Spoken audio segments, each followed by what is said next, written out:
this is the live feed right here. So we're gonna if we can limit people walking back and forth too. Okay. Yeah, I'm the gonna best try. we can. I'm gonna try and stand. I guess those are reserved, right? So I can sit there. You can sit there for now. Okay. Yeah.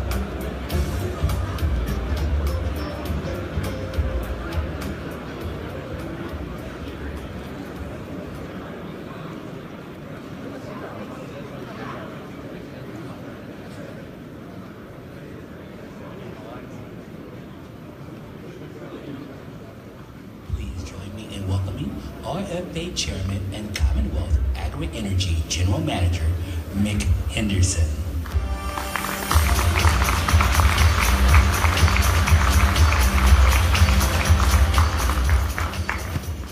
Morning, everyone.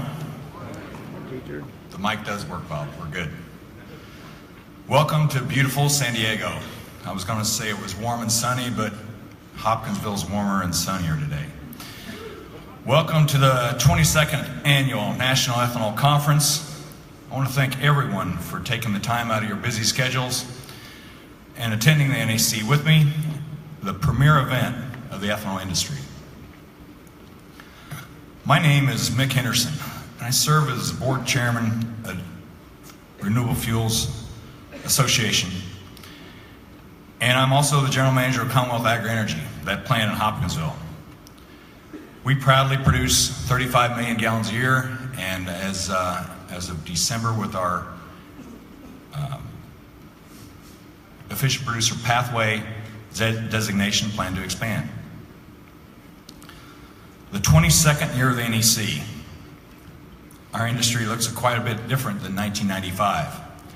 In 95, I was running an ethanol plant in Peoria, Illinois for ADM. The industry was 1.3 billion gallons. That plant did over 250 million. We've changed a little bit. Where were you in 95? Well, my youngest daughter was born in 95, and she's graduating from college in May. Woohoo. I still got 13 minutes, that's good.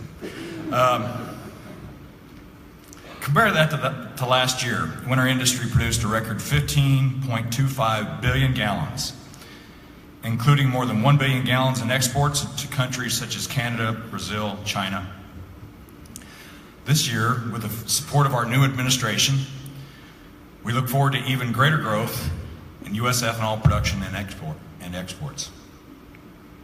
Speaking of exports, for the second consecutive year, the RFA has been awarded a grant through the Department of Commerce to promote business-to-business meetings between domestic ethanol producers and intellectual buyers. International, they might not be intellectual. International buyers. Representatives from, the font's just right, Rachel, it really is. Representatives from 16 countries, including China, India, Brazil, Mexico, South Korea, will learn about the advantages of increased ethanol use and have the opportunity to make valuable connections. Once again, the NEC will serve as the premier destination to match ethanol buyers and sellers to help facilitate greater trade opportunities. The theme for this year's conference is building partnerships and growing markets. Over the next day and a half, we will hear from a group of speakers involved in bringing U.S. ethanol to market, including producers like myself, marketers, retailers, refiners, and auto manufacturers. Since we have a symbiotic relationship, helping to ultimately deliver ethanol to the consumer, it makes sense to continue building partnerships to aid further growth. I look forward to hearing from the various panels for their thoughts so we can continue our successful trajectory into the future. I also want to acknowledge the winners of this year's NEC Scholarship. Daewon Kim and David Orego are both PhD candidates at Purdue University.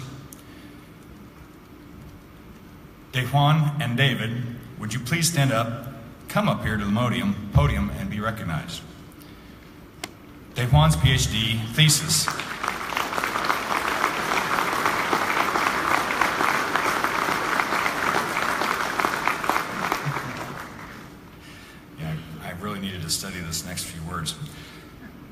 His Day One's PhD thesis addresses enzyme-catalyzed liquefaction of corn pericarp and fermentation to cellulosic ethanol, and also development of inhibitor-tolerant yeast strains.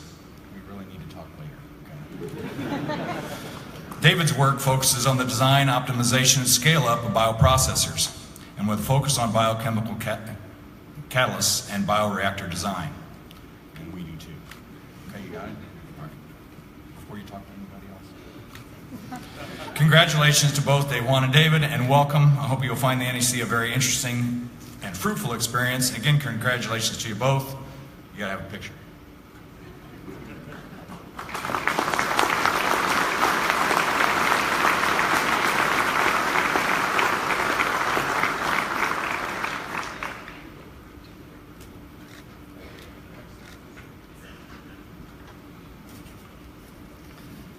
I was involved with the RFF, Renewable Fuels Foundation, for several years, and we've always done that, and I've been very proud of being part of that.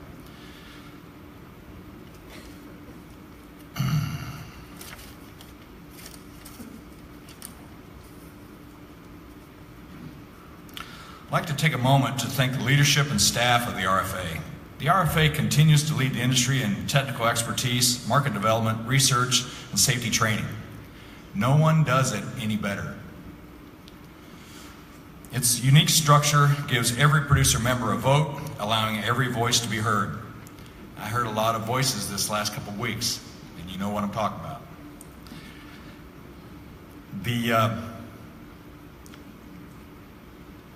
If you are currently a member, we will continue our commitment to offer you unparalleled technical expertise and a powerful voice on Capitol Hill.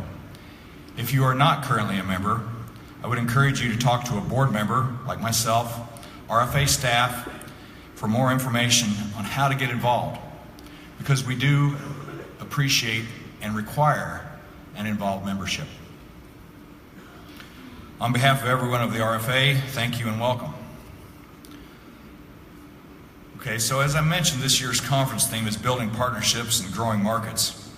If there's anyone that can forge partnership and foster future growth, is my good friend.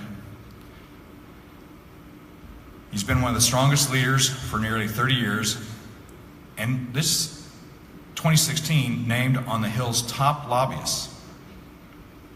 Ladies and gentlemen, I present to you the President and CFO, CEO, Chief Executive Officer of the Renewable Fuel Association, Bob Dineen.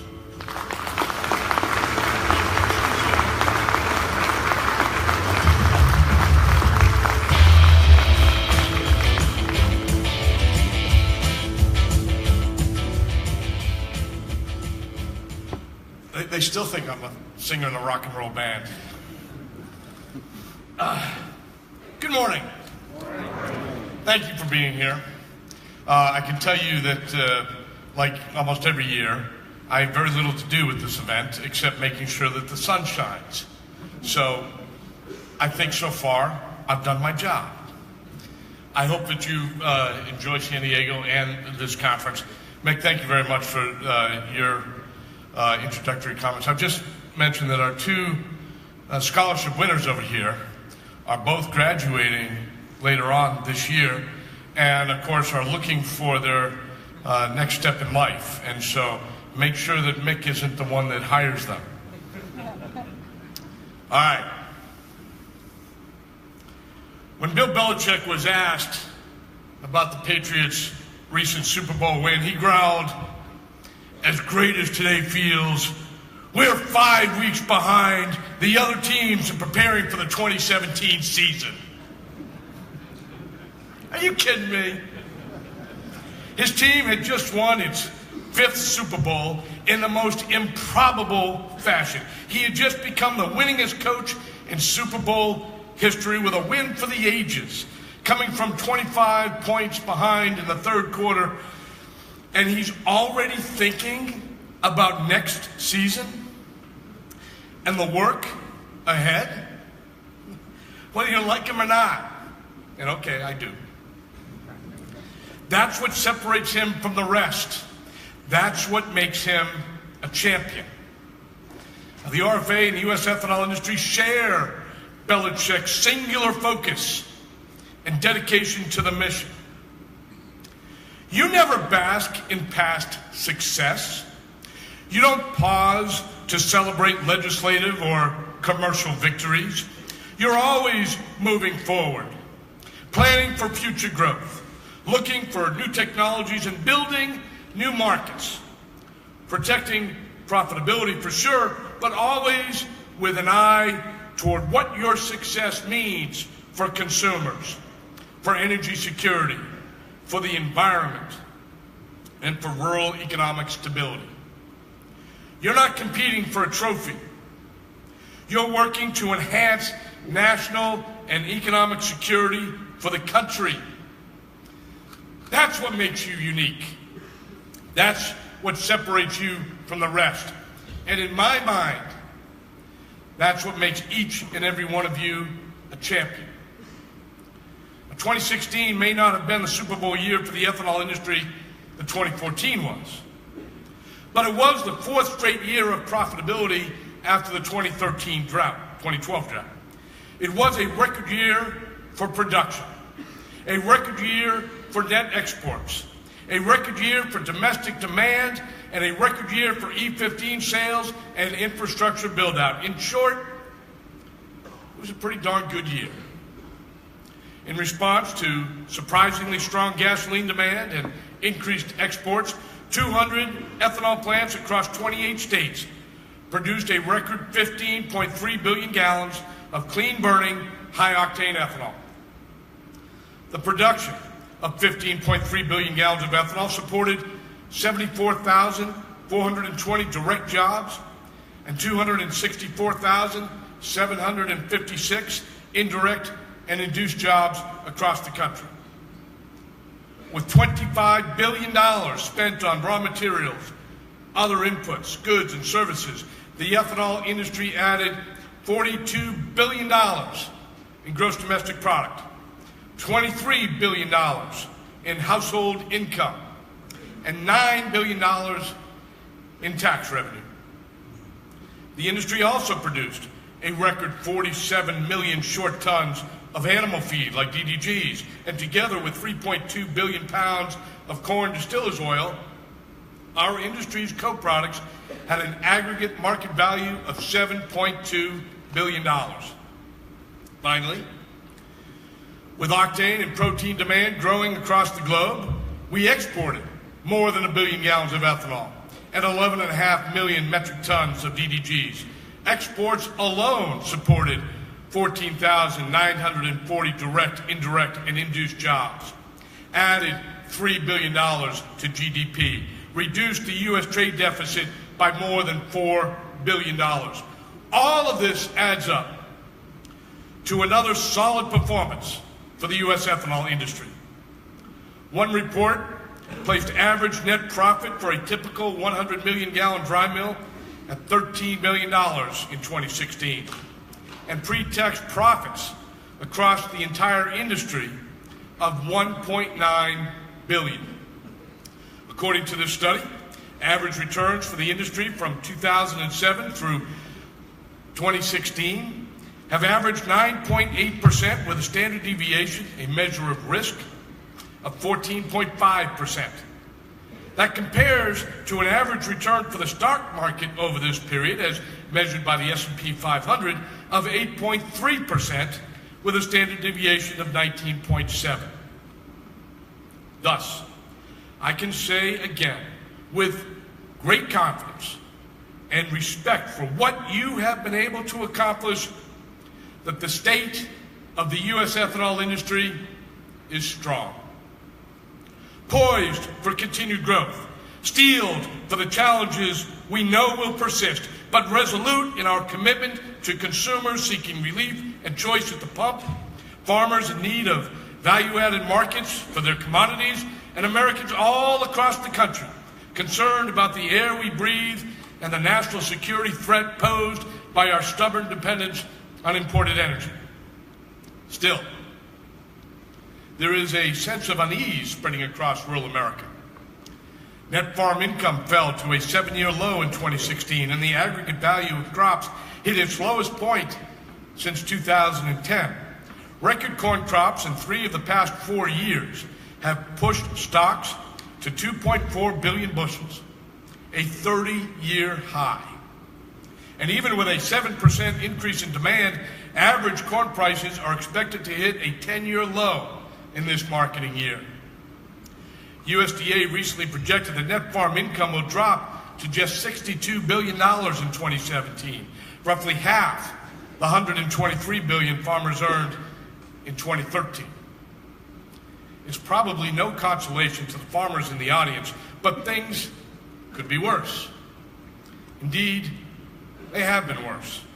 Imagine what the farm economy would look like without 5.3 billion bushels of demand coming from the ethanol industry. Imagine the state of our rural communities if we didn't have more than 200 ethanol plants providing thousands of jobs, offering investment opportunities, and creating value-added markets for local farmers. It's no exaggeration to say that the recent downturn in the farm economy would have been far worse without the ethanol industry's stabilizing effects. We hear the frustration and concern about growth prospects from our friends in agriculture and from those within our own industry. We hear some say that ethanol demand, and thus the amount of corn to ethanol, has flatlined. We certainly understand the frustration. The RFA's entire strategic plan is geared towards sustainably growing demand for our products. But a little perspective may be in order. In 2013, just over 3 years ago, we used 4.75 billion bushels of corn to produce 13.3 billion gallons of ethanol and about 37 million metric tons of co-product animal feed. Production has steadily increased, and in 2016, as noted, we processed 5.45 billion bushels of corn into 15.3 billion gallons of ethanol and 42 million metric tons of co-products.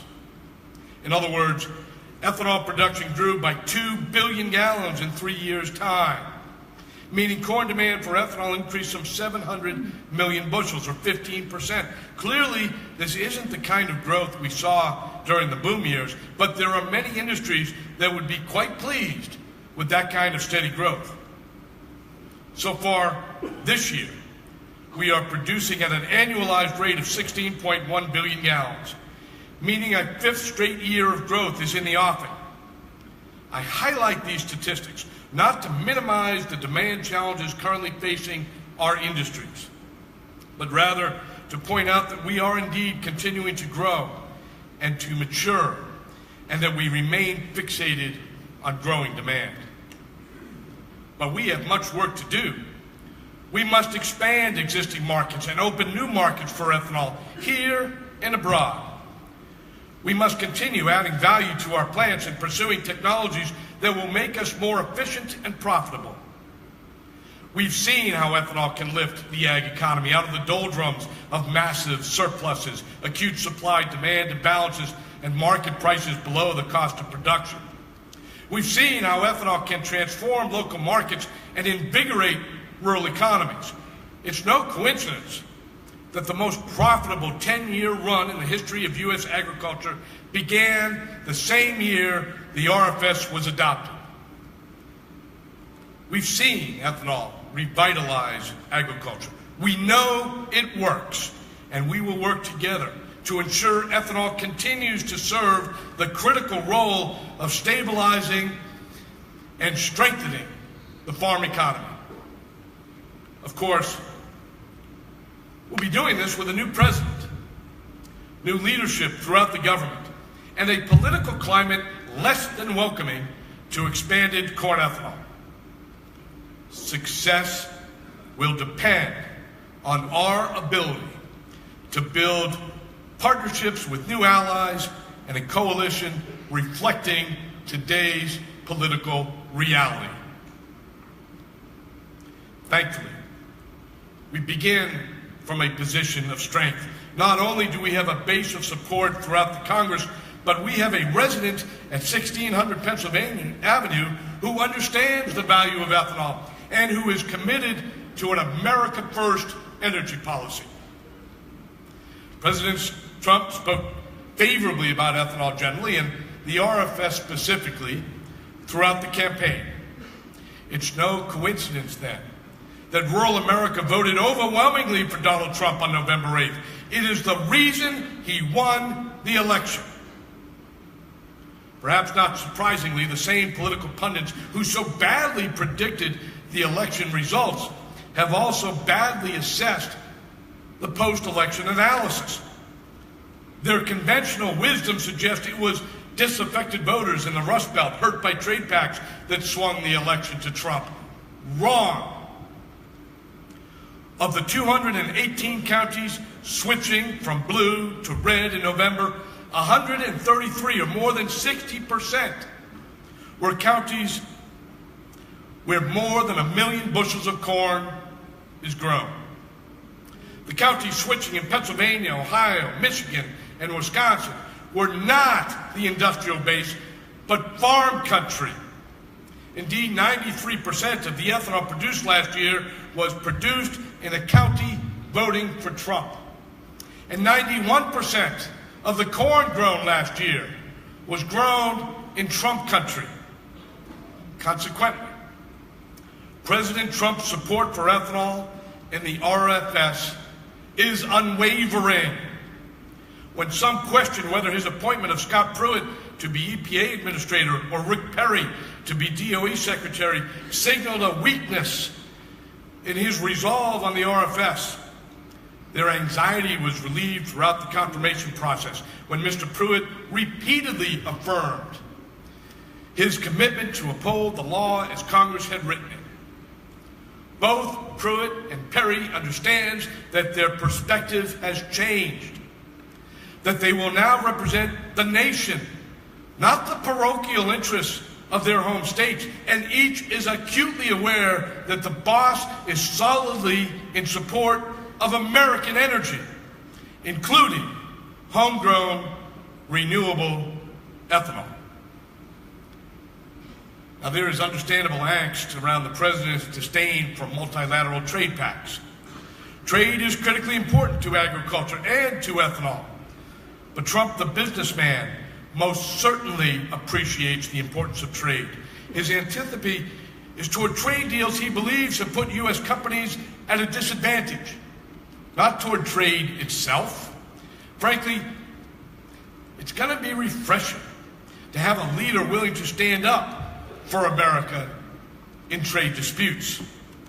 Over the past several years, when the U.S. ethanol industry has faced unfair and ultimately illegal trade barriers, limiting our ability to build export demand, the government was frustratingly tepid in its assistance, refusing, for example, to file a WTO complaint when the Europeans imposed blatantly illegal anti-dumping duties in contravention of 100 years of international trade law. The failure to act against the EU certainly did little to discourage others, like China, from taking equally unjustified steps to thwart U.S. exports. I'm confident that a Trump administration will stand up for American trade and American ethanol. Consider the importance of trade to the people in this room. Last year, the industry exported 1.05 billion gallons to nearly 60 countries across the globe. That's the second highest export volume on record. And because imports were a scant 34 million gallons, the net trade balance for U.S. ethanol was a record 1.01 billion gallons. Top markets for U.S. ethanol were Brazil, Canada, and China. Indeed, China was our fastest growing export market by volume, importing 106 million more gallons than a year ago. The value of those exports exceeded $2 billion, up 13% from 2015. Co-product exports were also strong. The U.S. exported 11.5 million metric tons of DDGs to 51 countries, with China, Mexico, and Vietnam receiving about half of that total. But China's implementation of trade-distorting tariffs has significantly slowed those imports from 1 million metric tons per month in the summer of 15 to almost nothing today.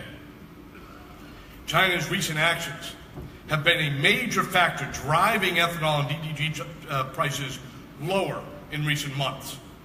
In fact, DDG prices are currently 40% lower than in June 2016.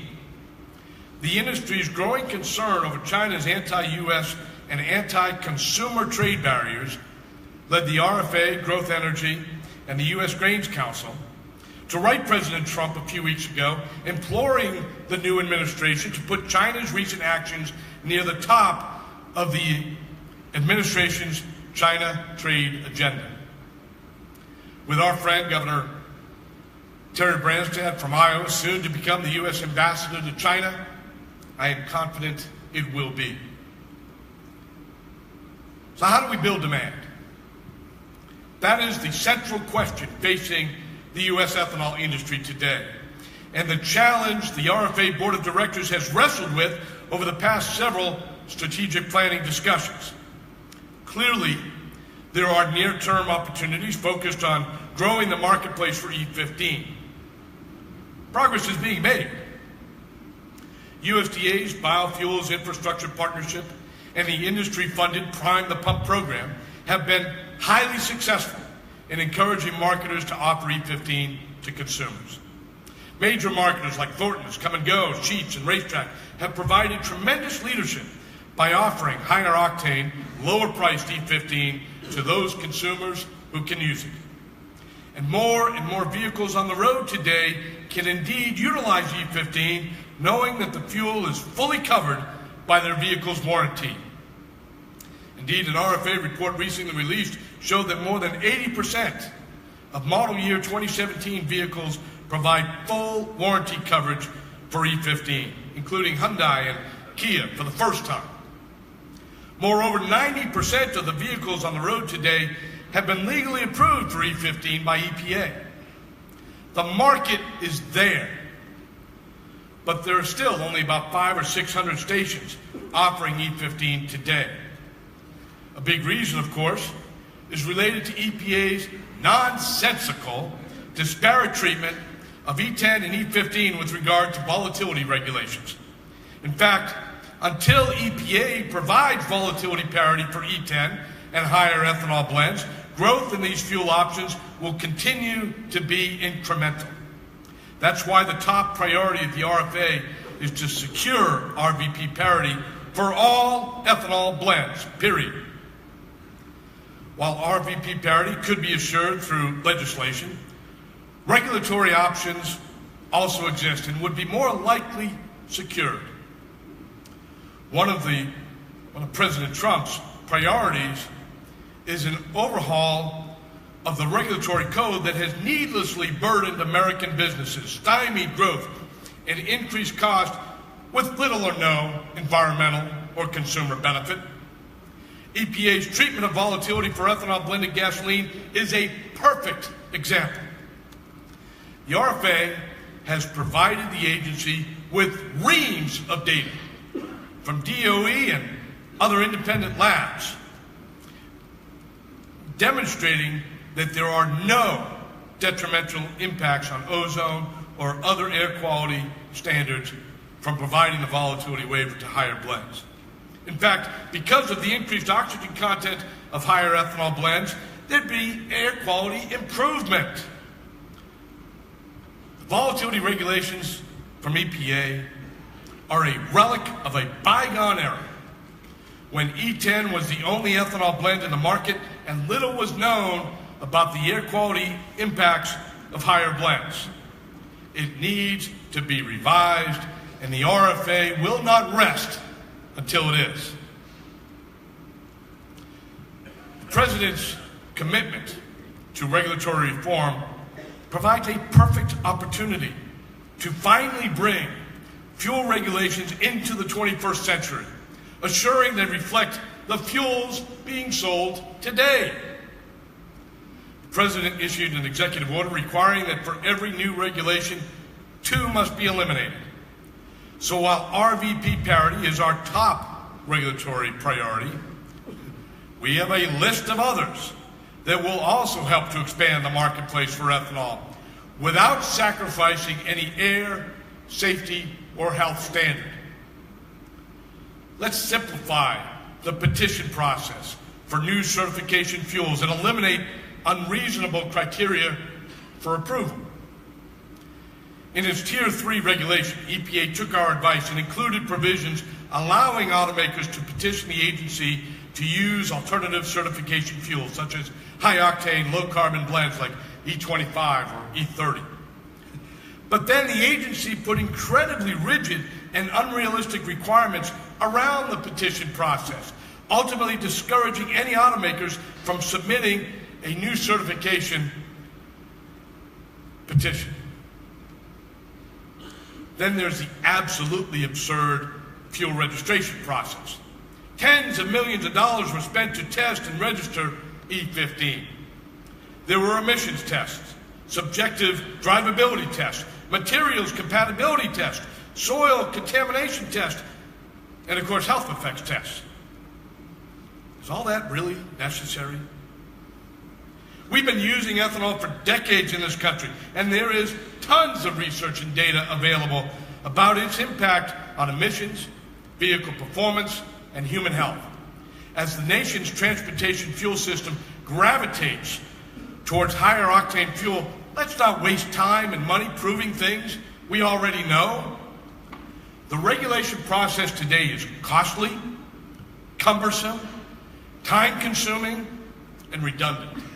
It needs to be reformed so that fuels we know will work, like E25 and E30, can be broadly and efficiently commercialized. Let's reform CAFE in a way that provides a level playing field for alternative fuels and does not create incentives for certain technology over others that consumers might prefer. Right now, the nation's fuel economy regime provides a host of hidden but powerful incentives for electric vehicles, even if the source of the electricity is coal. Add to that a myriad of state and local incentives for electric vehicle infrastructure that are built into the rate base, and it becomes painfully apparent that government policy is putting a thumb on the scale for EVs at the expense of liquid transportation fuels that might be as clean or cleaner. Meanwhile, the agency is rapidly phasing down CAFE credits for ethanol flex fuel vehicle production, and it is already resulting in dramatically curtailed FFV production. The bottom line is EPA should be fair and equitable in how it provides incentives for alternative fuel vehicle production.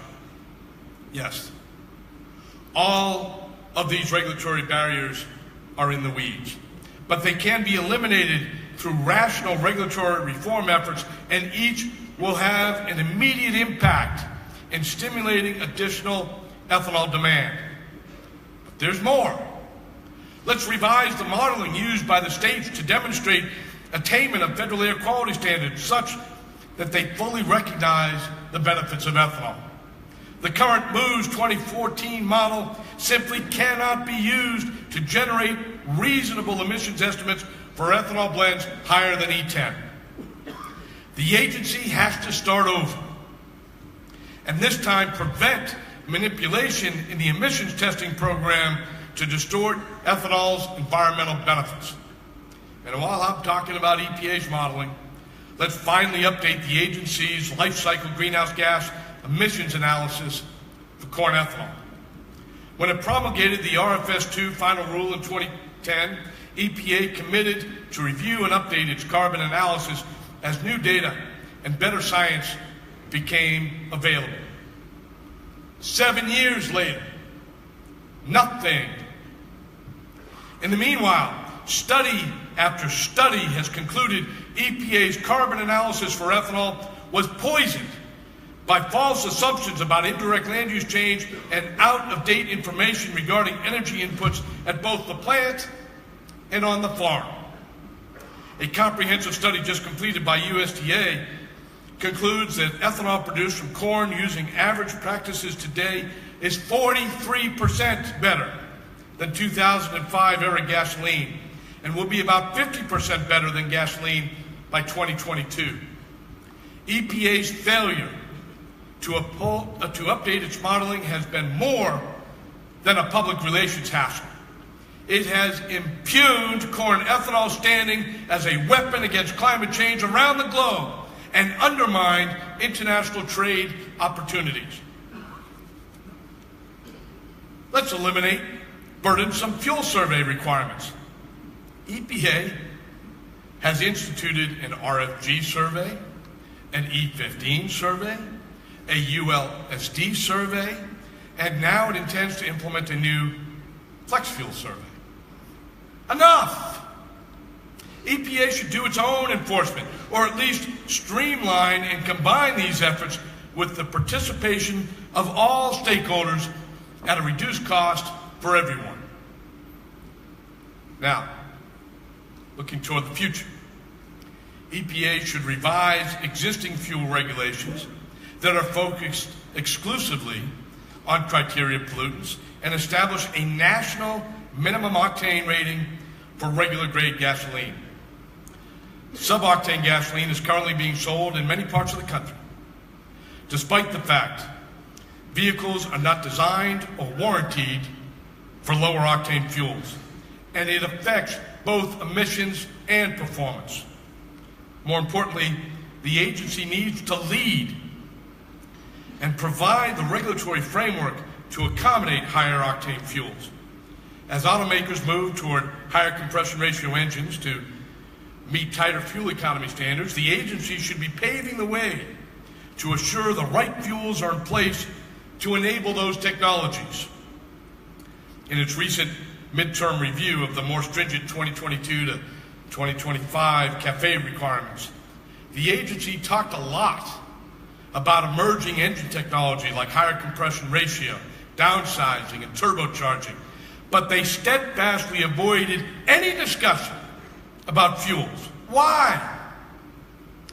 If the environmental goals assumed with these engine technologies are to be realized, the higher octane fuels needed for those vehicles will have to be available. That's less likely to happen without an appropriate regulatory structure. There are certainly others. Is it time, for example, to reconsider the regulatory justification for poisoning every gallon of ethanol with hydrocarbon denaturants? Does anyone really believe a unit train full of fuel ethanol might somehow end up in alcoholic beverages and avoiding beverage taxes if it isn't denatured? Today's requirement simply adds cost, creates environmental and tax issues, and imposes unnecessary record-keeping, permitting, and safety burdens on the industry. Not to mention, these denaturants add things like sulfur and benzene to what is otherwise a truly clean fuel. Every gallon we produce is already tracked by an elaborate compliance mechanism through EPA. Perhaps the denaturant requirement is outdated. Successfully addressing these regulatory issues will have an enormous impact on the future demand for U.S. produced ethanol. None of them mandate anything. But removing these regulatory shackles will reinvigorate the innovative spirit that built this industry while empowering consumers to make the fuel choices appropriate for their vehicle and their pocketbook. We spoke at length at this event a year ago about the potential for ethanol demand to grow as the demand for higher octane fuel intensifies. That is most certainly still true today. Demand for higher octane gasoline is already growing as automakers introduce more vehicles that require or recommend the use of premium fuel. A high octane, mid-level ethanol blend like E20, E25, or E30 can deliver the same or better fuel economy as gasoline when paired with an optimized engine, but with less energy expended per mile and far fewer emissions. But while many automakers today acknowledge the potential benefit of pairing higher ethanol blends with higher compression ratio engines, They've been far less willing to engage in a meaningful dialogue about how to create the regulatory and marketplace environment to make it happen. We need to build upon the partnership we already have with the automakers and get the dialogue moving. Time's wasting. While the regulatory agenda moves forward, hopefully with the urgency and efficiency of the blizzard of executive orders marking the first month of the Trump administration, congressional oversight of the RFS and legislative attacks on renewable fuels will continue.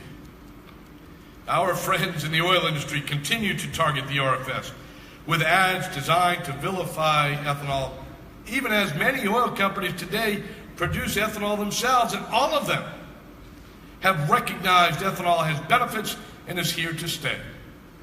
We'll continue to fight those attacks and defend both the molecule and the policy with passion and prejudice. But we should recognize that the oil industry is no longer monolithic with regard to renewable fuels. And we can best succeed by building new partnerships with those refiners who share our vision of a growing ethanol market.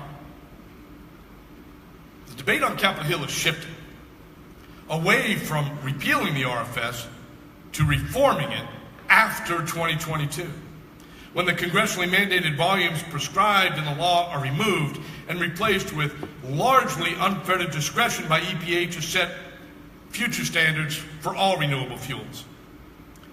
We need to be active and constructive participants in that debate. I don't know about you, but I'm not necessarily comfortable leaving the industry's fate in the hands of what has been an unaccountable bureaucracy that has not always appreciated the importance or benefits of corn ethanol. Again, building new partnerships and strengthening old ones will be critical to successfully navigating the post-2022 discussion. New alliances are forming as some refiners realize their interests may no longer align with oil producers, as automakers face the daunting challenge of meeting increasingly stringent fuel economy standards with vehicles consumers actually want to buy, as farmers run up against the RFS cap on how much corn ethanol can qualify for the program, and as biofuel producers look to grow demand and stimulate investment in new technologies in the face of an increasingly hostile political environment. Our destiny is in our hands, and will be promising if we have the courage to move beyond recent acrimony and forge a new paradigm. We must remember that our most important partnership is with each other. I'm committed to presenting a unified and unbreakable front so there is no ambiguity as to where the entire ethanol industry stands. The surest path to failure is with a house divided. I'm confident that others share my commitment and will work toward a common purpose, growing demand and making this industry the success it must be if we are to realize the energy, environmental, rural, economic, and consumer goals that define our mission. Together, we will make E15 as ubiquitous as E10 is today.